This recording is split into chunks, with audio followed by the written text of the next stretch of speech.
Netcasts you love. From people you trust. This is Twit.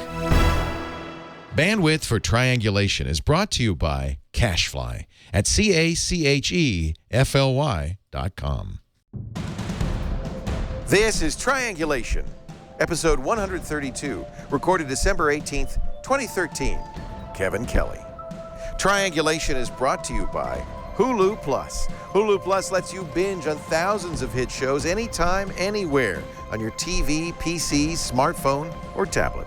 Visit huluplus.com/TRI to start your free 2-week trial. That's huluplus.com/TRI. And by Tonks Coffee. Tonks offers a bi-weekly subscription, sourcing their beans directly from growers. They're roasted and shipped within 24 hours, giving you the freshest coffee beans in the world. For a free sample, visit tonks, TONX.org/triangulation. It's time for Triangulation, the show where we get some of the most interesting minds on the internet together and talk about stuff. And I'm so thrilled to welcome Kevin Kelly to Triangulation, in person too, which is really nice. He's just published the most amazing must-have book that you can't get for the holidays. Cool Tools, a Catalogue of Possibilities. Kevin, welcome to Triangulation. It's great to have you. It's great to be here at this sacred site. You're a really interesting person. I seem to remember that you worked on the Whole Earth catalog. Way back in the day. With Stuart Brand. I worked with Stuart Brand on some of the later catalogs, including the first Whole Earth software catalog in around 1984. Wow. And with Stuart, we started the first Hackers Conference. What was that? That was inspired by the fact that there was 3 generations of hackers, in the good term. Hardware hacking, kind of. Hardware, software hacking from MIT who had never met. And so our idea was to bring them all together for the first time. We met at Fort Cronkite in a camp, in a wooden bunk, where everybody was washing their dishes. And Ted Nelson, and among others, were there. Creator of Hypertext. Also a Sausalito houseboat dweller. Exactly. to kind of look at what we were trying to invent. And we had I was the first mention of open source software. It was called freeware. And we were talking about the hackers and the role of hacking. Was Richard Stallman there? Richard Stallman was there. Steve Wozniak was the there. MIT hackers meeting the West Coast hackers like Woz. And some of the new generation of Silicon Valley hackers who were going to meet the Graybeards, the legendary guys who really kind of started working on code. What year was that? This was 1984. What an amazing conference that would have been. It was. It went on and on and on. And it was really remarkable because this was kind of the big, we were trying to introduce the idea of hacking as a good term. Right. Of course, it never succeeded. Even by 84, people were thinking of hackers as bad guys. Yeah. Yeah. And so that didn't work. That part didn't work. No, there was this move afoot to call them crackers, but nobody was going to do that. Was, right. But the good news is, I think to a great degree, people nowadays know that there's 2 kinds of hackers, or there's black hats, white hats, and gray hats. Right. Even the general public, I think, knows that there's some kinds of hacking, thanks to making the makers movement, that there's some kind of hacking that's good. And of course, Mark Zuckerberg has Hacker Day at Facebook, so it can't be bad. Right. There seems to be, the verb is good, and the noun is bad. Don't be a hacker, but you can't hack. Right. Okay, I like it. This Whole Earth catalog must have been the inspiration for this, because it really feels like the full color, the Whole Earth catalog you always wanted. Cool Tools is so beautiful. Right. If the original Whole Earth catalog was this guide to do-it-yourself tools for the hippies who were moving back to the country and were building their own houses and trying to grow their own food and do homeschooling, and they kept reinventing the wheel.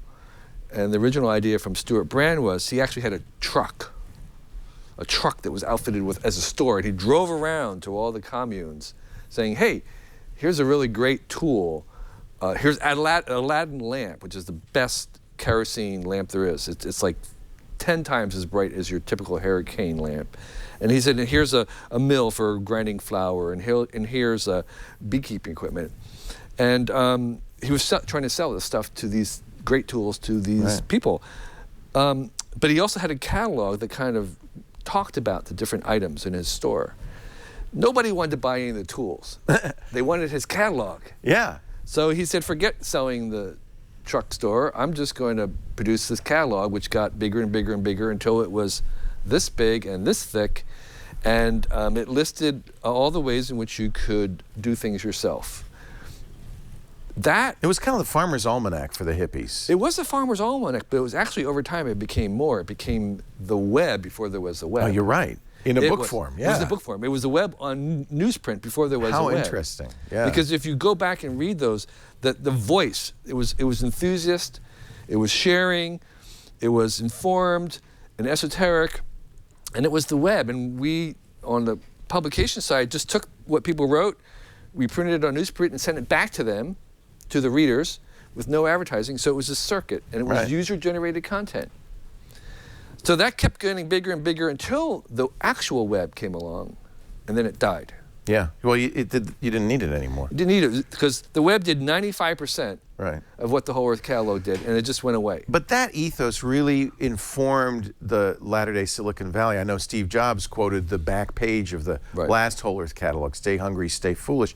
He and people of, and I'm of that generation too, were very much influenced by that ethos. Right, and it was because there was, buried in it was part of the sharing economy, the gift economy. Information wants to be free, wants to be open. The maker movement arose from there, kind of do-it-yourself, hacker spaces. All these things were kind of, and not to mention organic food and everything else. It's populist. Yes. Is that right? Populist. Here's what it is. It's the amateur enthusiasts. Yeah, the enthusiasts. I celebrate enthusiasts. That's what this was. It was celebrating that. It was trying to help that. And part of what we see now going on in Silicon Valley, including the startups, was based in that. Yeah. In fact, the Whole Earth Catalog, when it was at its height in the 60s and 70s, it was one of the few places that it was actually very pro-small business. I mean, really small business. Really small business. Yeah. Making candles, sandals. Right. But out of that grew the ethos and some of the skills for the first startups. Right.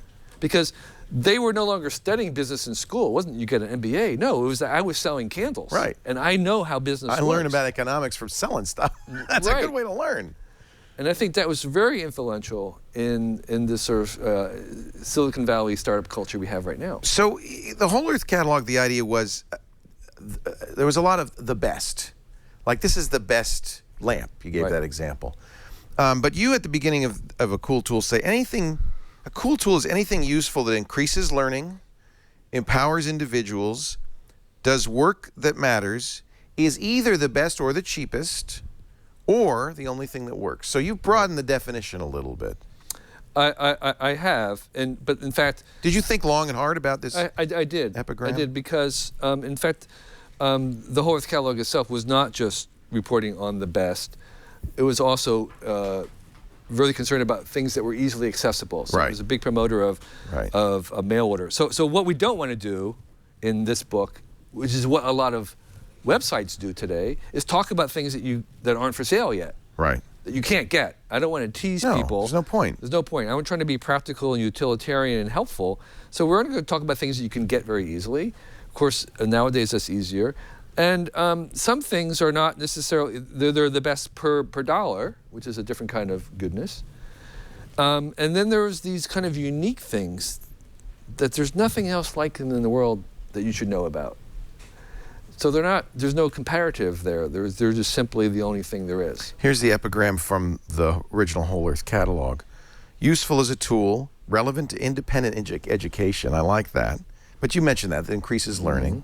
High quality or low cost. Not already common knowledge. I like that too.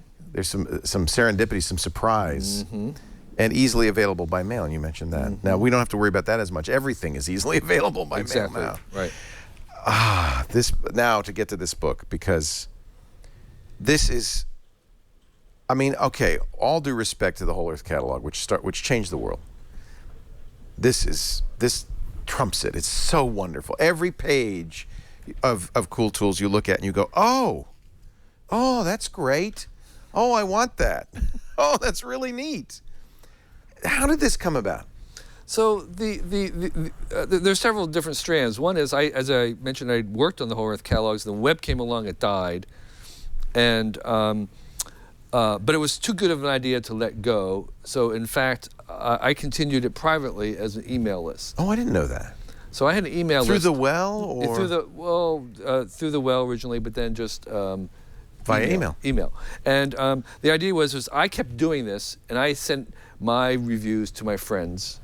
And so you've been writing this book ever since, right. basically. And they said, my friends said, "Oh, can you put my friend of a friend on?" And I said, "Yes, under one condition. Anybody can get this newsletter if you recommend one tool to me." So the way you got on the list was you recommended a tool. Great. That was what fed this list, and it got bigger and bigger. And when blogging came along in the early aughts, I moved it to a blog. And then, so this is user-generated content. The readers write it, and I publish it. And so if I go to kk.org, your website, are the remnants of this blog still there? It's still going daily. We add a new tool every day, every weekday, and for 10 years we've been doing it. Oh, that's neat. Oh, that's neat. So it's still going very strong. So this book was the best of those 10 years publicly. That's one way to answer the question. Is this came from 10 years worth of cool tools on a daily basis, and the idea, of course, is that these tools are all positive recommendations. We don't do any negative reviews. Yep. Why waste your time? Life is very short. Yep. We talk about the best. And secondly, these are all have links and are all written by people who've used the tool and love it. So it's not just like a lot of websites or gadget sites, they're pointing stuff to you that they think sound cool or it looks cool. Right. No, we're talking about someone who has used this tool and intimately familiar with it, and all the other ones like it. So they're experts. They're local, regional, nano experts on one particular thing. So it's written by enthusiasts, and it's recommendations, and this book is the best of that over 10 years. So I was all impressed at how much work you must have put into this. This is just collating a bunch of blog posts. This is 10 years of work from blog posts. A lot of work. Right. Yeah, but not starting from scratch. Not starting from scratch. One big difference, of course, it's in beautiful color. That's right. And you self-published this. You didn't go to a publisher. Why not? Right. There's 4 different reasons why not. The main and first reason was speed. I finished writing that book and putting it together in September. Of this year? Of this year. Oh yeah, that is fast. If I got this in November or maybe in October. And if I was working with a New York publisher, we would still be in negotiations about getting it into Christmas next year. Oh yeah. So speed. The second one was there is in this book, which is very unique, is QR codes. So every item has a QR code that will link to where you can purchase that item. Okay? Well, a lot of those links go to Amazon because Amazon carries everything. Right. Well, most New York publishers think of Amazon as their enemy. Yeah, that's right. So they look at this book and say, there's too much Amazon in it. They actually asked me, can you take that out? Oh, no. This is what makes it useful. Exactly. So I don't want to have to deal with that. So that's the second reason. It's like, good reason. Screw that. Yep. The third reason is that... Let me ask, do you make Amazon referral affiliate codes? Yes. So this is an annuity as well. It could be. Yeah. It remains to be seen whether anybody actually orders things. You don't know yet? We've only been out a week. And this has been out a week? Yeah. Oh, wow. It's only been out a week. You're already sold out. Yep. I should warn people now, before you get to reason number 3, you didn't use a publisher. You can't get it. Until after Christmas. They're sold out at Amazon. Right. Until after Christmas. So we're really teasing people. Unfortunately. I feel bad. Yes, but just don't think of it as a Christmas gift. Think of it as a New Year's gift. Yeah, give them a card and say, you're getting this. Yeah, right. So reason 3. Third reason was the last book I did, which was a book about how the philosophy of technology. What technology wants. I think we talked to you when it came out, actually. Perhaps. Yeah. I hired an editor to do my book. I hired the illustrator to do the illustrations. You did it yourself? And I did the cover and the spine. What did the publisher do? I did all the PR work. I was the first person to do Google Hangouts for a book. Oh, that's neat. And I did a whole month of them. Oh, that's neat. I had a Google Calendar and people could sign up for what. And that's great. I said, if you buy 9 books, I'll do a Google Hangout with you for an hour. Wow. Okay. That's awesome. And I did it for a whole month. That's really neat. And I did all the PR. So like, what's the publisher doing? Well, they're the bank. They gave me taking advance. some money. They gave me advance. Yeah. Well, I said I could give myself an advance, Right. and then I'll do this whole thing myself. So that's the third reason. And I think that altogether, it just made a lot more sense to self-publish it. However, there's a downside to self-publishing a book like this. What's that? This thing weighs almost 5 pounds. It's heavy. Well, and you didn't do print on demand. This is you. It couldn't. They nowhere would do print on demand for this size book in color. Really? Nowhere. Interesting. In fact, I tried to get this book published in the U.S. and all the U.S. printers said, "We hate to tell you this, but you're gonna have to go to China because we can't even print it here anymore." So normally, if somebody self-publishes, they can really save a lot of money and eliminate almost all risk by print on demand. You only print it when it's ordered. It's fantastic, and I have done books that way, and it's really great. There's no upfront cost. There's no upfront cost, and they do fulfillment. They send it out. It's all great. Yeah. But this is a different experience, and we can talk about why this book has to be in paper, but it does have to be in paper. But if you as opposed to a digital book. Yeah, right. An ebook. I don't know. There's an aesthetic to having this on your coffee table or in your bathroom or somewhere where you just this is made to browse. This is an experience. It is an experience. When you have this thing open up and it opens up all the way on your lap, it's bigger than a beach blanket. And what happens is that there are a number of different items on each page, and your brain is in some way making unconscious associations between everything on this page. Mm-hmm. And that little additional work that your brain is doing is like listening to radio. You don't see it, so your brain has to fill in things itself. Mm-hmm. And that unconsciously makes it more intimate for you. It makes it more immersive. There's a connection. There's a connection. And that's what's happening when you look at this big page and you're going through it, is your brain unconsciously is making connections between things without you even knowing it. And it feels as if you're there. It feels as if you fell into this wonder world. You can't stop browsing through. Right. It's like the early days of the web where you would spend hours clicking and clicking and clicking and clicking. It is the web on paper. Yeah. And that's the reason to do it. And the reason why there's no electronic version except the website already. And so I spent many, many evenings studying the old Haworth catalogs and kept saying, what is it about this thing? Why is it so engrossing? Exactly. You can't buy anything. They're all out of date. But there's something about having all these things connect together in your brain. And so I said I wanted to recapture that magic, that buzz that you get, and the 3D navigation of going through this and being able to kind of flip through and make these associations. I wanted to try to capture that, and that's why this is in a very heavy, very atomic material thing. And self-publishing that meant that I have to deal with megatons of paper and ink. You said the next print run is what you said? 70 metric tons of paper. And not cheap paper. This is unlike the Whole Earth catalog, which was printed on wood pulp. This is high quality, glossy, 4-color printing. I mean, it's really gorgeous. Right, it is. And that color adds something to it. I agree. It almost makes it like a coffee table book, which the Whole Earth catalogs were not. This is on my coffee table. Yeah. It is. This is my edition that I brought back. The original Whole Earth catalogs were in your bathroom. Yeah. And this one's on your coffee table. It's $40. Can you make money on this at $40? Yes. Okay. I'm trying to. Yeah. Right. And you underestimated in a week. Yeah. So the whole first run is gone? Yeah. In fact, it's really gone because you had some in your garage. I had some set aside for reviewers, and I made a promise to people, to the fans, that if they wrote to me by today, I would. It's too late though, don't. Right. Yeah. So that's closed. That's nice of you. Yeah. That's really sweet of you. Right.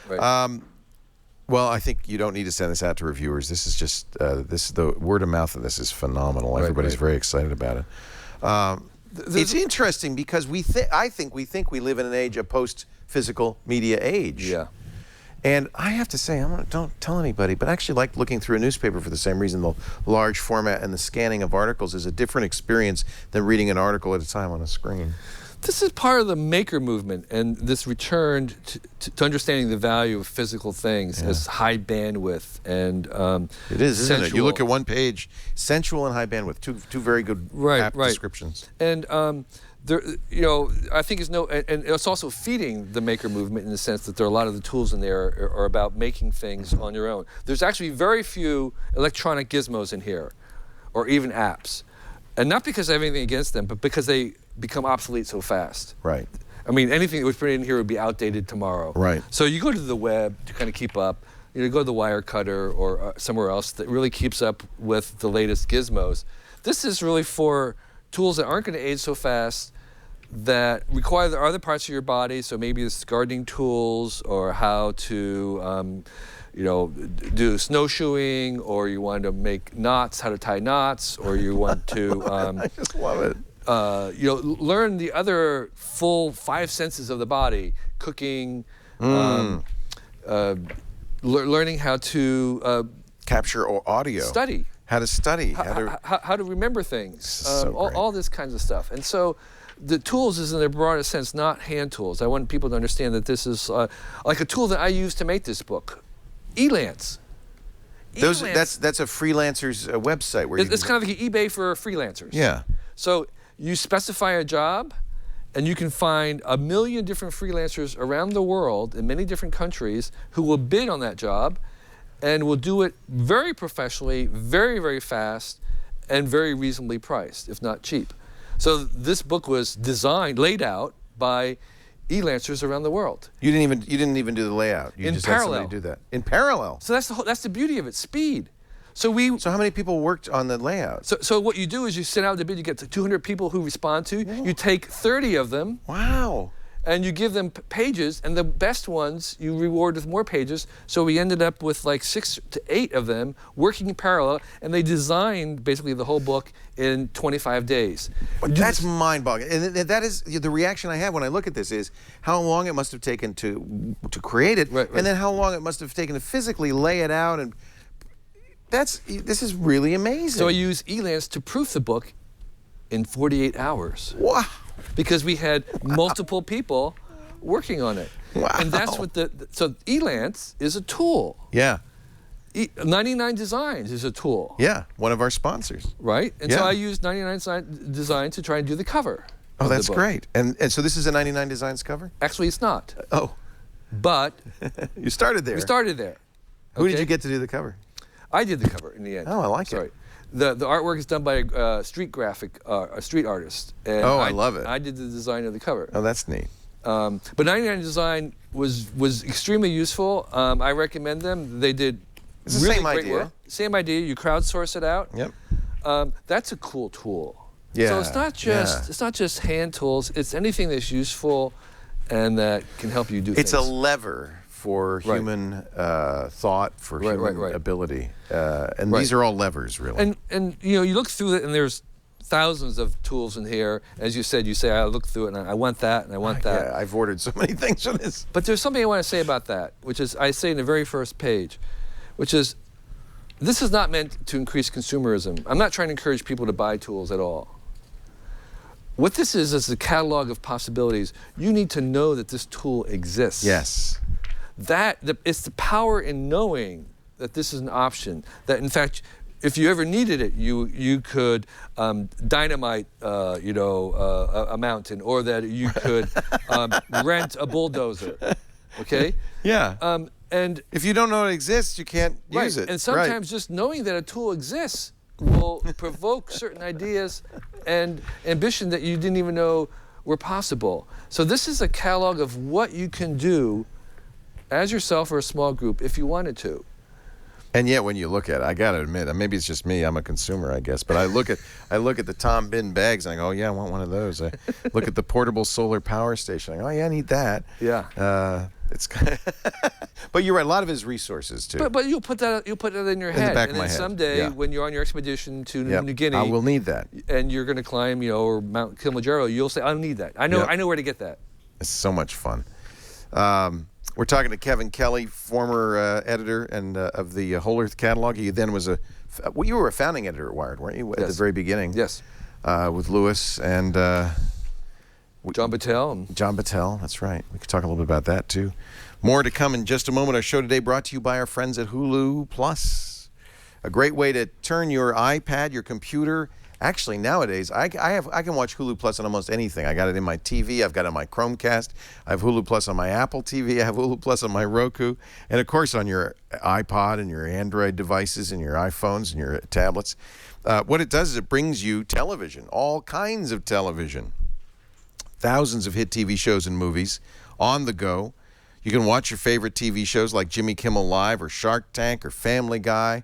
I'm never able to stay up late for Saturday Night Live, and sometimes when I do, I wish I hadn't. So Almost Human, must watch, really fun show. Oh, original Star Trek, every Star Trek episode is on Hulu Plus. You also get a massive collection of ad-free movies, kids content. The Voice, see, it's really, the catch-up thing, it's so great. Full episodes of Doctor Who, Star Trek, Community, Lost, Hulu originals, The Wrong Man's, Behind the Mask.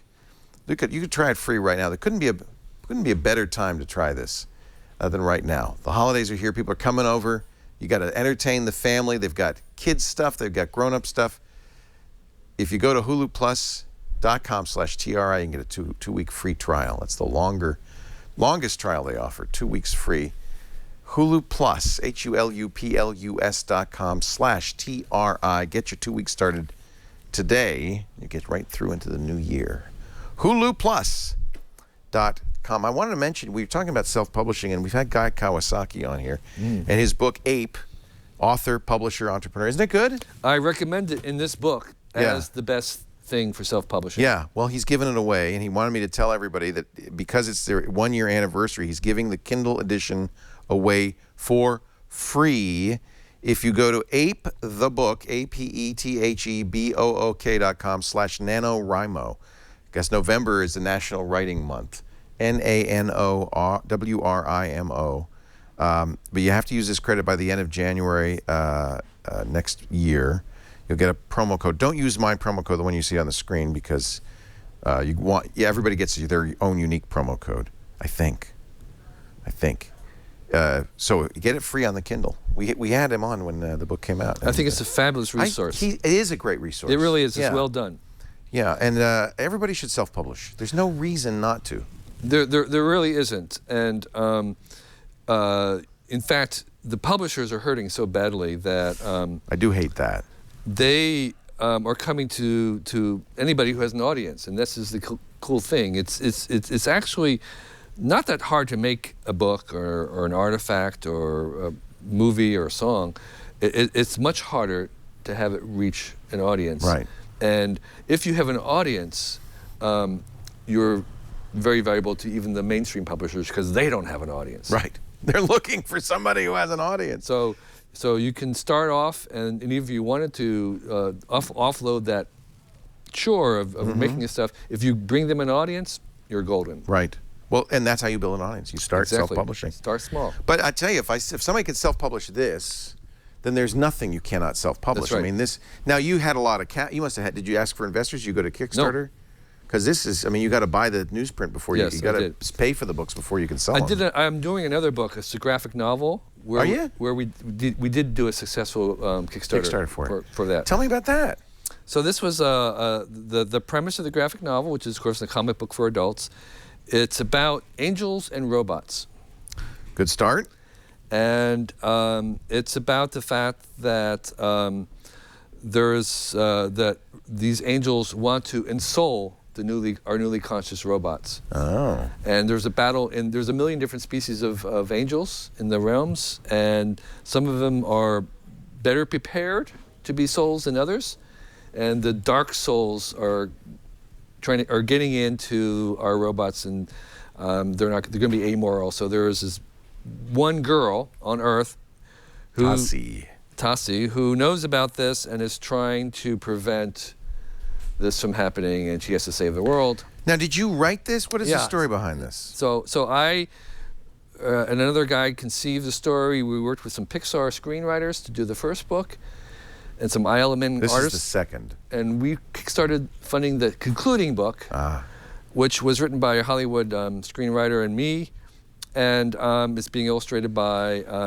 people who we hired in the ethos. You find it on DeviantArt and places like exactly. that. We hired in DeviantArt, and the colorist is a guy in Argentina. You know, it's like again, you're crowdsourcing everything. We're crowdsourcing. It's this fantastic way to work, and so that we kickstarted for the combined book, and we'll be delivering books in this summer. These are and beautiful. Also, it'll be printed and made into a physical book. And that's what books are about these days. Books are about choice and the artifact, the physical thing. I do like the physical thing. So your beach novel doesn't need to be on a book. Nobody cares about that Dean Koontz novel. Right. You can throw that out of thing. Your telephone directory long ago found out that it didn't want to be on paper. Why do they keep putting those on my doorstep? I will. Like, what a way. Who is reading the yellow pages? Exactly. Come on. Yeah. What do they keep making that for? There must be somebody who wants it. Got one old lady somewhere down the street. I think that's crazy. All those trees dying because they go straight to the recycling bin. There has to be some, subsidy weird loophole. It's like the classifieds in newspapers. They're being funded by, you make your name change or right. You're required. They're legal. It's like totally crazy. DBA. You have to put it on paper. Dead tree flesh. Dead tree. Yeah. Well, but you're not, and this is what I find really cool about you, Kevin. And I guess that's kind of what technology wants is kind of about too. Is that you've got to be appropriate to the medium. Yeah. Or the medium has to be appropriate to the content. I guess other way around. Right. We want choices. Books are never going to go away. There will always be some books printed on paper because it's an everlasting media. It will never go obsolete. 1,000 years from now, you don't need a zip drive to read a book. Exactly. The format is universal, but they will be more and more expensive. I have a 2-story library. I mean, it's 2 stories. It's filled with thousands and thousands of books. I was almost going to get rid of it a few years ago, just by scanning it, making it digital. Yeah. And I had an epiphany when I visited Rick Predinger's private library. It was stunning. There was a power there, and I realized right now books will never be as cheap as they are right now today. Right. You can buy books for a penny and plus shipping. So you're buying more? Yes, I'm buying more because in 50 years from now they'll be books, be really expensive. but they'll be very expensive. They'll be rare. And they'll be rare. And all those other cheap books, they'll just be in the dump by now. Right. So if you want to make a library for the ages, I do. Now is the time because you can get books, any book you want, for almost nothing. It's always my dream to have your 2-story library, to be surrounded by books. There's just something about it. Right. Well, you can see in my office, I've got bookshelves. Right. I mean, I love the physicality of it. It's fantastic. It's highly evolved. And you saw the old YouTube clip of somebody invents the book now. Imagine if the book had never been invented. Yeah. And all we had was digital stuff, and someone came along. We'd be blown away. People would be, I need one of those. Random access. No batteries. He never died. Infinite battery life. Right. It's portable. It's like high res. It's whatever it is, 10K res. It's be unbelievable. People would be amazed. I think you've done that with his cool tools. It's like, wow, this is the future. Look at this. Wow, that's really. But I don't know if it's. I talk all the time. People get very mad at me about the death of physical media. Some physical media, there's really no reason for DVDs or Blu-ray discs. There's nothing magical but owning a digital disc. Who owns anything? Why should you own that? But that's not what this is. No. Yeah, I mean, in the digital world, we've made this transition from ownership to access. Right. Ownership is a liability. Right. All right. If you own it, you have to back it up. Move it and. I call it movage. Movage. Not storage, movage. Because you're constantly having to move it. It's a pain in the butt.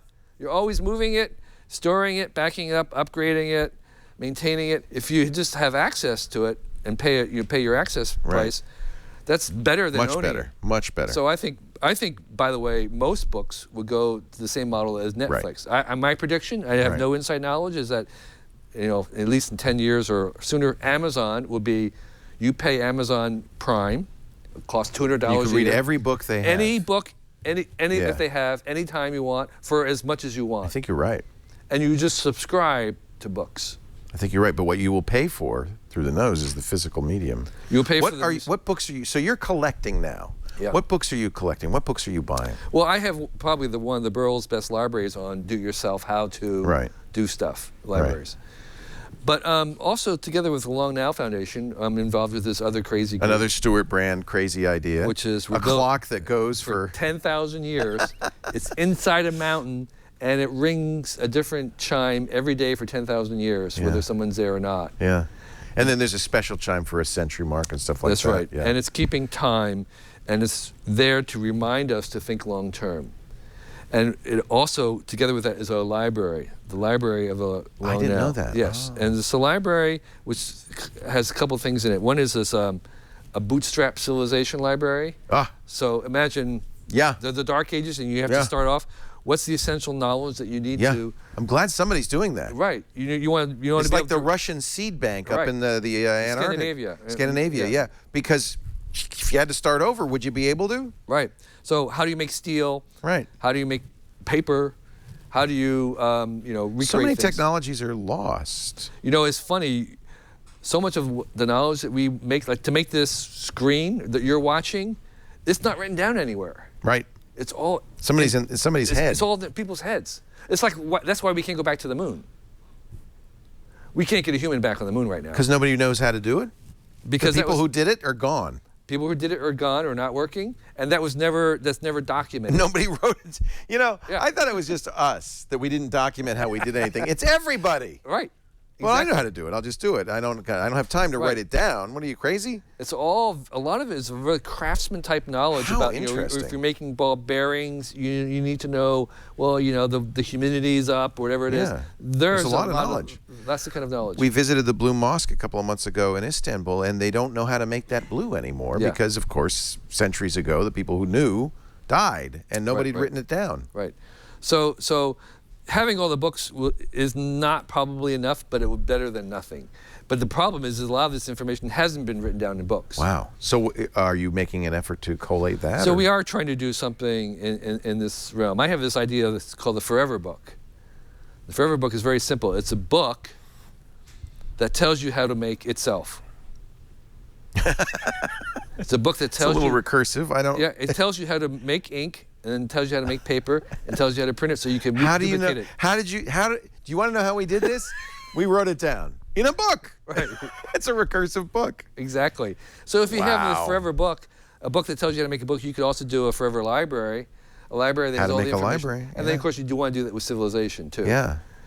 It's like a fractal, just all the way, it goes turtles all the way down. So that's one thing that is neat. Right. You have a lot of energy. Do you feel like you're in some ways... I'm only 22 years old. I know, I don't understand. How did he do that? Do you feel like, you must feel a little vindicated by the maker movement today? I do. How exciting is that? It is. It's fantastic. In fact, I was just with the Maker Summit just last week at Sausalito, where we were trying to map out what's going to happen in the maker movement in 50 years. And I think it's going to have tremendous influence on manufacturing, personal expression. It's part of this kind of, finding yourself and expressing yourself. It's a type of expression, but it's also going to be the future of manufacturing. A lot of the techniques that are being developed, 3D printing, robotics, are going to are going to rearrange the landscape of how we make things. Instead of a giant industrial plant, we can do it small scale, local. Right. You can build a car in your garage, kind of stuff. Yeah, or certainly the parts, or certainly maybe in your neighborhood. Right. Yeah, instead of going to the car dealer, you'll go to the car builder. That's right. Wow, I like that idea. Right. Are you essentially an optimist? It seems like you are. I am off the chart. I'm the most optimistic person that I've ever met. It's easy to get pessimistic when you look at what's going on. It's the old bumper sticker. If you're not outraged, you're not paying attention. Well, but you don't let that get you down. I think if you're not an optimist, you're not reading history. I'm an optimist because I spent a lot of time reading history, and if you look at what we've seen through history, and remember that even 200 years ago, most of the people of the world were hungry all the time. Right.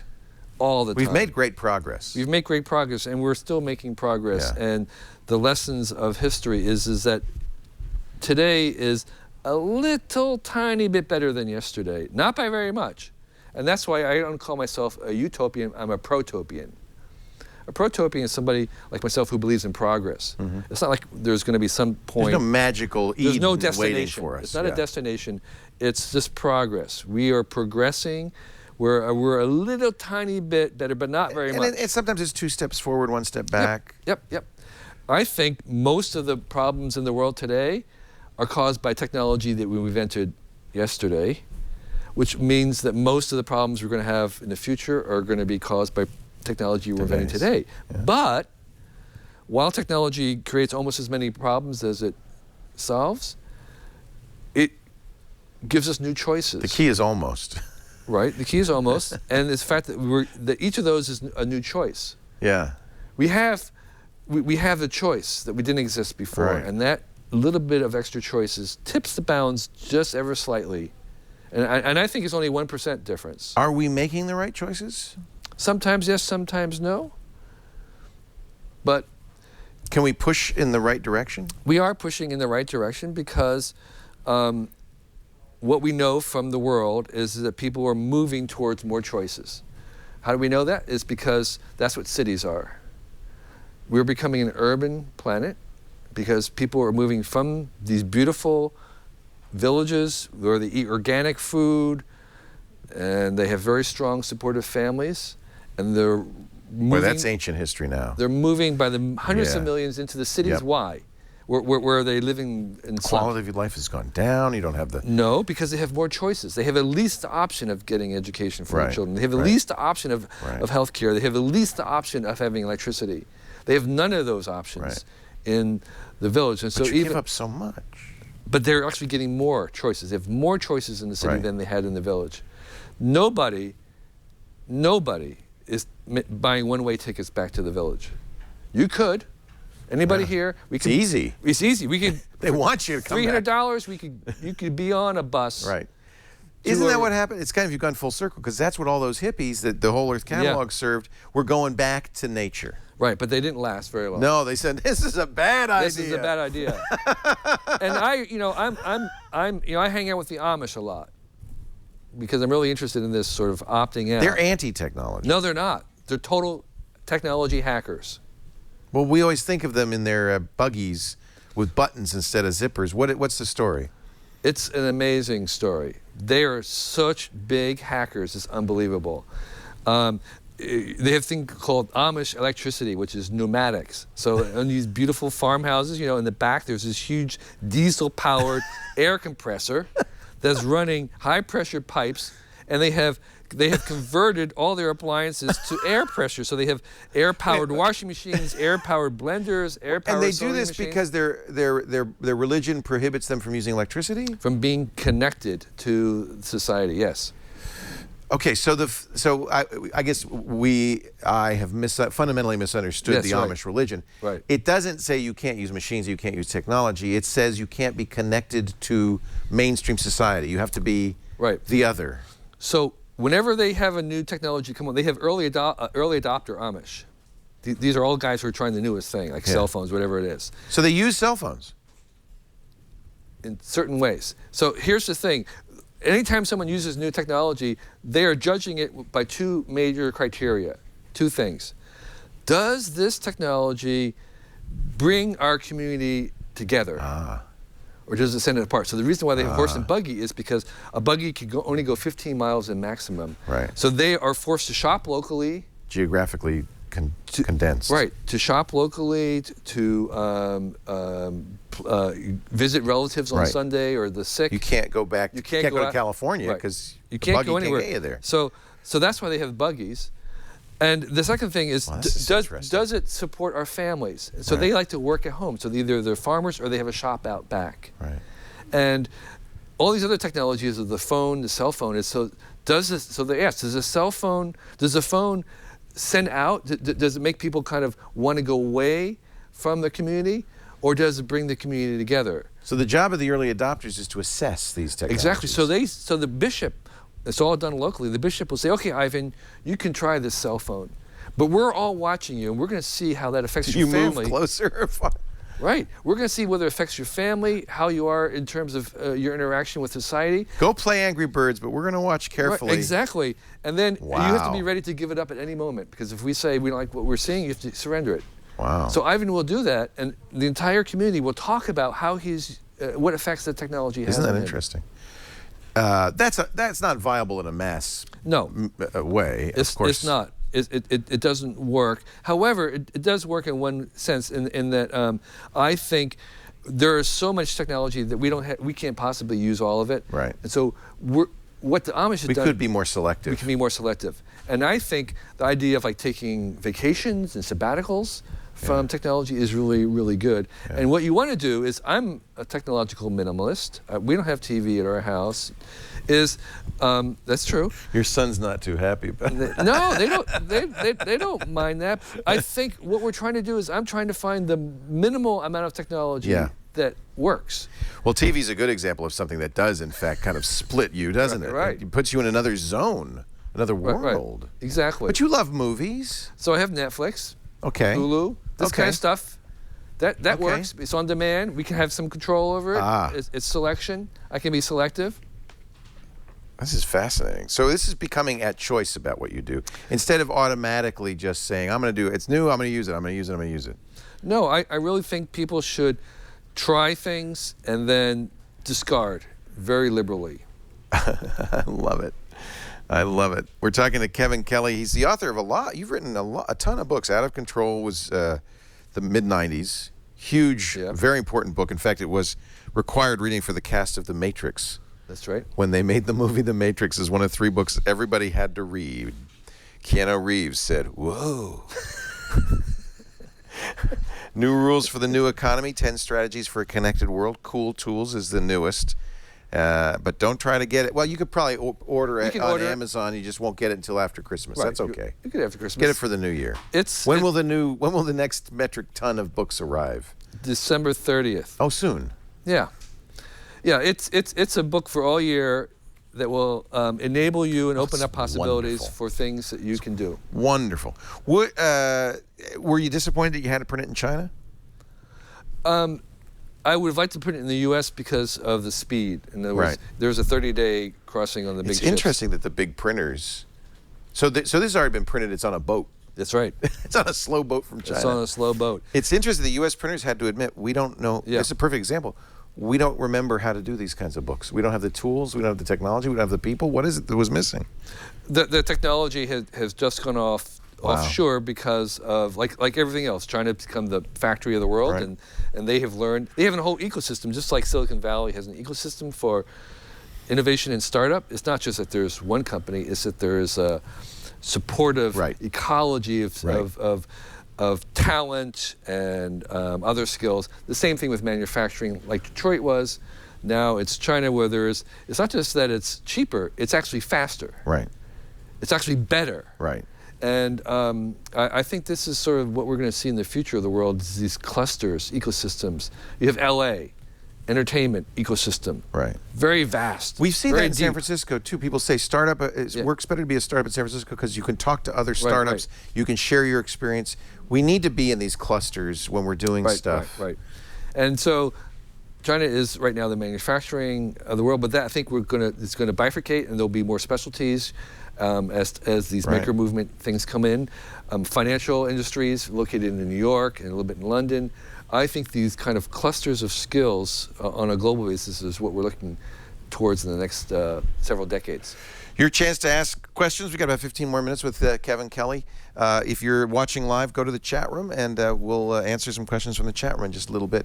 You know, I'm going to give you a cool tool that everybody should know about. If you love coffee, you could go down to the coffee shop and spend a lot of money for kind of a mediocre cup, or you could perhaps find a bean that you like at a local roaster. But I've got a better choice for you. It's tonx.org. This should be in the next cool tools. This is a LA coffee roaster that said, you know what we want to do? We want to create a roaster where we're going to get the beans as fresh as possible from single-family farms. We know the farmer. We know the locale. We're going to get those shipped to us directly. We're going to roast them, and we're going to get them to our subscribers within 24 hours. So you will have the freshest beans, freshest roasting. And you'll also know, because there's single varieties, you'll know exactly what does an Ecuadorian bean from the coastal mountains of Ecuador taste like compared to a Kenyan Valley bean. And it really is a great way to become, to learn more about coffee and to have a heck of a good cup of coffee every single morning for breakfast. I want you to go, you can get a free sample right now if you go to tonx.org/triangulation. You can try it absolutely for free. They have, I have the bi-weekly subscription. I guess that's every other week.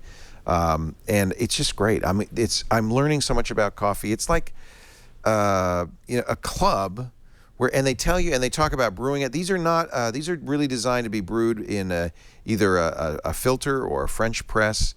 They're kind of medium roast. Really interesting. They source, they ship, they roast, and you brew. TONX. I want you to try it. Some really interesting coffees in here, and a wonderful gift. I mean, this is nice. Something you could do very quickly is give the gift of Tonks, and you'll have it in time for Christmas. Send a subscription to the coffee lover in your life. But get your free sample right now. Tonks.org/triangulation, and we thank them so much for their support of Triangulation. Somebody wants to know, are you writing more books? I am. What's your next book? Do you know?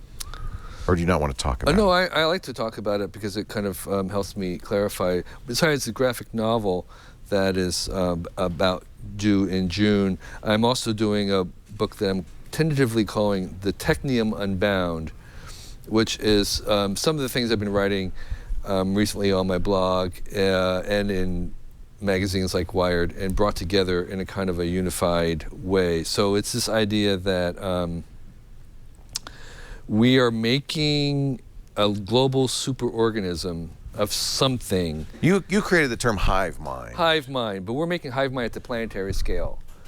So if you look at the number of devices and transistors that are connected together online, that they approximate the number of neurons in our brain. And if you look at the number of links on the web, wow, that they approximate the number of synapses in our brain. Wow. So, and unlike your brain, this is doubling every 18 months. Oh boy. So you think that the Earth could have its own mind? So wouldn't be like our mind. It would be like a grasshopper level. I mean, in the beginning, it's a grasshopper mind. It's not conscious, but there is a planetary something that we are making. Wow. And I did the calculations about the speed of this. If this was like, imagine this as a single machine.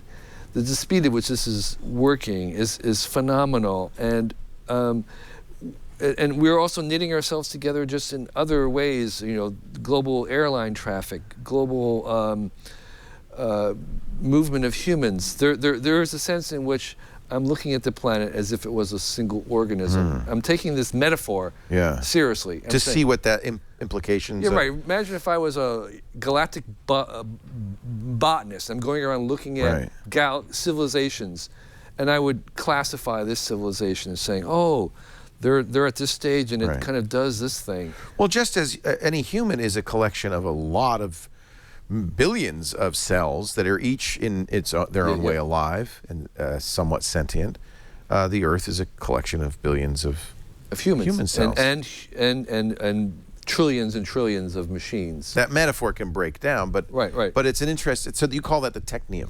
The technium, which is all this stuff together. And while your shoes and a spoon and a pen are not alive, this network of all these things together does exhibit lifelike behavior. Right. And I'm not saying intelligent, I'm just saying it's lifelike in the sense that it's, you know, the best way to deal with security on this network is to import an immune system, to make it an immune system. Right. To take a biological approach. White cells that can come and fight. Right. To think of this thing that we're making at the planetary scale, that to think of it as an organism of some sort, and to try and see where that goes. So that's what the book is about. You seem to have gathered around you or partake. Some really interesting people. Right. The Long Now Foundation is a good example. Do you think it's important to surround yourself with thinkers? Absolutely. I think that that I'm not the first to say it, but many great successful people have said that the real key is hiring people smarter than yourself. Yeah, that's true. And so I try to surround myself with people who are smarter than myself. Yeah. And so I think we should all be doing that. And that's, by the way, the power of what we're doing is that we're no longer individuals. We actually can harness and can interact, and we can work together and collaborate with people. And this is a fantastic time to be alive. You're asking me about optimism. There's no better time to be alive than right now, and never been in the past. It's a pretty fun time. You know, there's only one time in the history of every planet or civilization when they wire up for the first time. That's now. It. We're alive right now. And in 1,000 years from now, people will say, oh my gosh, to have been alive at that moment back in 2010. Could you imagine it? That's what I loved about Woody Allen's movie Midnight in Paris, was that everybody thought that the age before them was really the time that would have been great, be alive in the jazz age, the golden age. This is it. This is We're it. here. Stop thinking it was great, Yeah, no. This is it. This is it. This is an amazing moment in time when you can, because, the internet thing, you've heard about the internets, right? Yeah, I heard about that, yeah. We're just at the beginning of the beginning. It's very early. Nothing has happened yet. No. Nothing has happened. It's only 20 years old. All the most powerful inventions in 20 years from now have not even been invented. Right. All right? They have not been invented. And our kids are the first generation to grow up with the internet, so that's right there. Right. Those are the ones who are going to understand it better than Facebook, Google, Microsoft, they aren't going to be there in 20 years. No. I wonder if Facebook's going to be here tomorrow. I'm starting to think it's imploding right now. Right. So in 20 years from all those powerful things, all those amazing inventions, they have not been invented. So that means, by the way, you out there, you're not late. That's a good feeling, because I think that is something that we were talking before the show that drove Steve Jobs, that drove my generation, was we just missed the summer of love. We were just a little too young. We felt like we missed the hippie generation. And I think that drove, to some degree, that drove Steve Jobs and others. And it's what drove Silicon Valley's innovations, the feeling we missed it. And then maybe wanted to make our own. I think that's what Malcolm Gladwell says, is that. And they made their own. It was a unique generation for that reason. They made their own. I mean, they made this time. This is a unique time with fantastic creation of wealth and opportunity. And if you want to participate in it, what do you recommend? I mean, it would be a shame. I mean, yes, okay. So we're Da Vinci's in the Renaissance. We're in the middle of the Cambrian explosion. What do you do to say, you don't want to just sit in the bus and watch the world go by? What do you do to participate? You make something. You try something. Make something. You make something that matters. You finish something. Okay, because I've started a lot of things. Finish something is interesting. Finish something is probably my best advice. Do you start a lot of things that you don't finish? Of course. You seem like you've finished a lot of things. But I do. I have maybe above average ability to follow through and finish things. That's really interesting. But finish you think that's one of the primary skills that you? I do think it is finishing things. Interesting. Stick with them and follow through. Yeah, because I'm really good at I have 100 books on my bedside table. I'm really good at starting stuff. A lot harder to finish stuff. Right. There's actually a wonderful. There's a little Easter eggs on every page. A little note at the bottom, and I'll read. That was also a Whole Earth Catalog thing, yeah, right? And I'll read the one on the last page.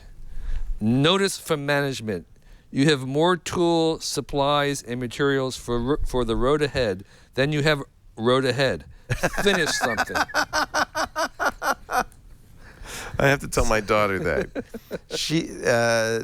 That is actually a big challenge for her and your kids' generation. Is there are so many choices. Right. It's harder when there are many choices than when there's a very constrained number of choices. And I think this is part of what I call techno-literacy.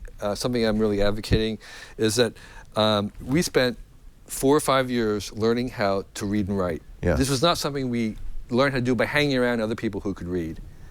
No, it was an active you couldn't just sort of skill you had to learn. Sit around books. Yeah.